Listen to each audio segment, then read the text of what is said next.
கூட்டுறவுத்துறையிலேருந்து வந்திருக்கிற வேலைக்கு அப்ளை பண்ணக்கூடிய அஃபிஷியல் அப்ளிகேஷன் ஃபார்ம் ஆர்வமாகவே இருங்க. இதில் வந்துட்டு உங்களோட நேமு ப்ளஸ் உங்களோட பாஸ்போர்ட் சைஸ் ஃபோட்டோகிராஃபை வந்து எடுத்தோடனே டாப்லேயே பேஸ் பண்ணுற மாதிரி இருக்கும். நேம் வந்து எழுதிருங்க. அட்ரஸ் ஃபார் கம்யூனிகேஷன், நீங்கள் எந்த அட்ரஸ் இருக்கீங்களோ அந்த அட்ரஸோட டீட்டெயில்ஸ் எழுதிருங்க.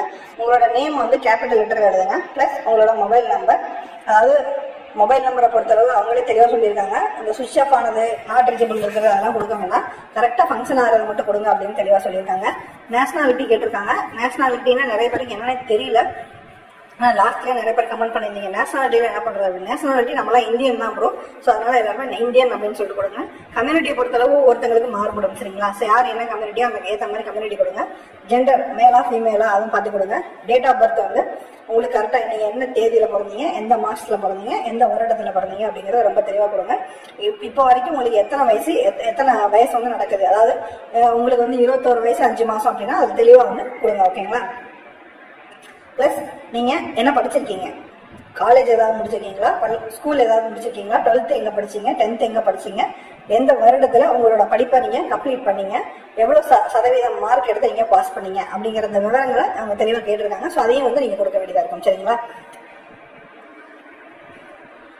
ஸோ நீங்கள் எங்கேயாவது ஒரு தனியார் நிறுவனத்திலேயோ அல்லது ஏதாவது ஒரு அரசு நிறுவனத்திலேயோ நீங்கள் வேலை பார்த்துருக்கீங்க அப்படின்னா அதோட விவரங்களை கேட்டிருக்காங்க. எந்த நிறுவனத்தில் வேலை பார்த்தீங்க, எப்போ ஜாயின் பண்ணீங்க, எப்போ லீவ் பண்ணீங்க, எவ்வளோ நாள் நீங்கள் அங்கே வேலை பார்த்தீங்க, உங்களுடைய சம்பளம் என்ன அப்படிங்கிறத அவங்க கேட்டிருக்காங்க. இது வந்து கட்டாயம் கிடையாது, பட் வந்து இது நீங்கள் ஒர்க் பண்ணீங்க அப்படின்னா அதில் கொடுத்துருவாங்க, சரிங்களா? அது போக நீங்கள் டாக்குமெண்ட்ஸ் வந்து அட்டாச் பண்ண வேண்டியிருக்கும். என்னென்ன டாக்குமெண்ட்ஸ் அப்படின்னா அவங்க வந்து தெளிவாக சொல்லியிருப்பாங்க. இதான் நான் உங்களுக்கு சொல்லிடுறேன். உங்களோட எஜுகேஷனல் சர்டிஃபிகேட், என்னென்ன ஸ்கூலில் என்ன பண்ணியிருக்கீங்களோ அது, காலேஜில் என்ன பண்ணியிருக்கீங்களோ அது, ப்ளஸ் உங்களோட ஆதார் கார்டு, உங்களோட வேலிட் பேன் கார்டு, உங்களோட டிரைவிங் லைசன்ஸு, ப்ளஸ் வந்து நேட்டிவிட்டி சர்டிஃபிகேட், இன்கம் சர்டிஃபிகேட்டு, வேறு ஏதாவது எம்ப்ளாய்மெண்ட் நீங்கள் ரெஜிஸ்ட்ரேஷன் பண்ணியிருந்தீங்க அப்படின்னா அதுக்கான சர்டிஃபிகேட்ஸ் எல்லாமே வந்து பார்த்தீங்க அப்படின்னா ஜெராக்ஸ் எடுத்து தான் நீங்கள் அப்லோட் பண்ணணும். மற்ற எந்த ஒரு ஒரிஜினல் சர்டிஃபிகேட்டும் நீங்கள் அட்டாச் பண்ணக்கூடாது. இந்த வேலைக்குமே எந்த வேலைக்குமே தொலைஞ்சிச்சுன்னா அப்புறம் ஒன்றும் பண்ண முடியாது. அதனால நீங்கள் ஜெராக்ஸ் மட்டும் அப்லோட் பண்ணுங்கள். என்னென்னலாம் கூட அட்டாச் பண்ணியிருக்கீங்களோ அதோட டீட்டெயிலாம் இங்கே கொடுத்துருங்க, சரிங்களா? கம்யூனிட்டி சர்டிஃபிகேட் முதற்கொண்டு எல்லாமே வந்து நீங்கள் பண்ணணும், ஓகேவா? ஸோ ஜென்ரல் இன்ஸ்ட்ரக்ஷன்ஸ் வந்து கொடுத்துருக்காங்க. அந்த அப்ளிகேஷன் ஃபார்ம் ஃபில் பண்ணுறதுக்கு என்ன நான் இப்போ என்ன சொல்லணும் அதை தான் அவங்க வந்து ஆங்கிலத்தில் கொடுத்துருப்பாங்க, சரிங்களா? ஸோ அதனால் ஒரு தடவை இதை படித்து பார்த்துட்டு நீங்கள் அதில் அப்ளை பண்ணலாம். பின்கோடெல்லாம் ரொம்ப கரெக்டாக இருக்கணும். 40 வயசுக்கு உள்ளே இருக்கிறவங்க மட்டும்தான் நீங்கள் எலிஜிபிள் அப்படிங்கிறது தெளிவாக சொல்லியிருக்காங்க. ஸோ அதையும் பார்த்துக்கோங்க. இந்த இதை வந்து ஃபில் பண்ணிவிட்டு ஒரு அட்ரஸ்க்கு வந்து சென்ட் பண்ணணும். அந்த அட்ரஸ் நான் உங்களுக்கு சொல்கிறேன். இப்போ அந்த அட்ரஸ்க்கு சென்ட் பண்ண உடனே யாரெல்லாம் ஷார்ட் லிஸ்ட் பண்ணுறாங்களோ அவங்களுக்குலாம் வந்து தபால் போகும். அவங்கள மட்டும்தான் இன்டர்வியூக்கு கூப்பிடும் அப்படிங்கிறது வந்து தெளிவாக சொல்லியிருக்காங்க.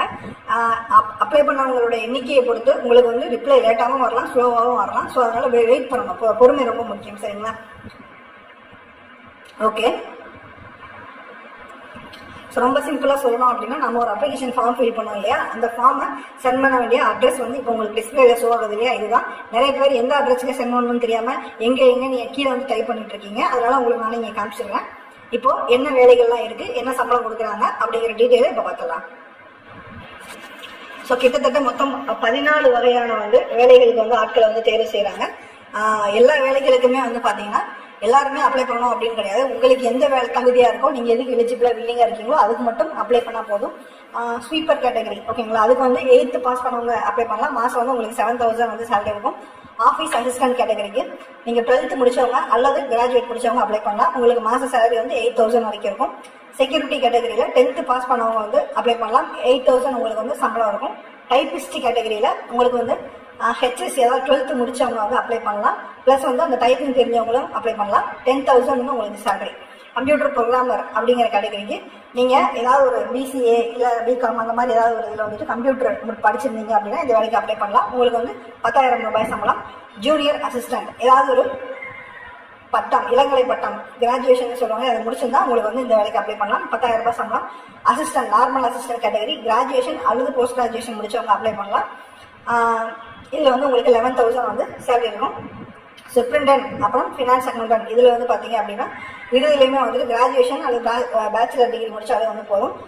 தலா வந்து 12,000 மற்றும் 11,000 வந்து சம்பளம் வந்து கொடுத்துருக்காங்க, ஓகேங்களா? ஸோ இந்த வேலை எங்கேருந்து வந்திருக்கு அப்படின்னா தமிழ் கோஆபரேட்டிவ் யூனியன் சென்னை, ஓகேங்களா? ஸோ இங்கேருந்து வந்திருக்கு. அது போக இன்னும் ஒரு 5 விதமான பணிகளுக்கு வந்து ஆட்களை தேர்வு செய்கிறாங்க.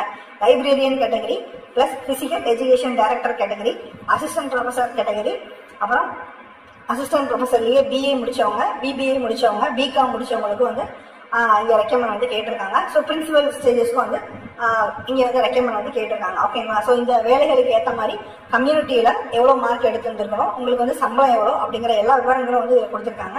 லைப்ரரியன் கேட்டகரியில, பிசிக்கல் எஜுகேஷன் டைரக்டர் கேட்டகரியில, அசிஸ்டன்ட் ப்ரொஃபஸர் கேட்டகரியில தலா 15,000 ரூபாய் கொடுக்குறாங்க. ஸோ பிரின்சிபல் கேட்டகரியில வந்து உங்களுக்கு 49,000 வரைக்கும் உங்களுக்கு கொடுக்குறாங்க. ஓகேங்களா? ஸோ இதுல என்ன குவாலிஃபிகேஷன் இருக்கு அப்படிங்கிறத பார்த்துட்டு நீங்க மேட்ச் ஆகிறீங்களா அப்படிங்கிறத பார்த்துட்டு மட்டும் அப்ளை பண்ணுங்க. உங்களுக்கு ஏதாவது டவுட் இருந்தா கீழே கமெண்ட் பண்ணுங்க.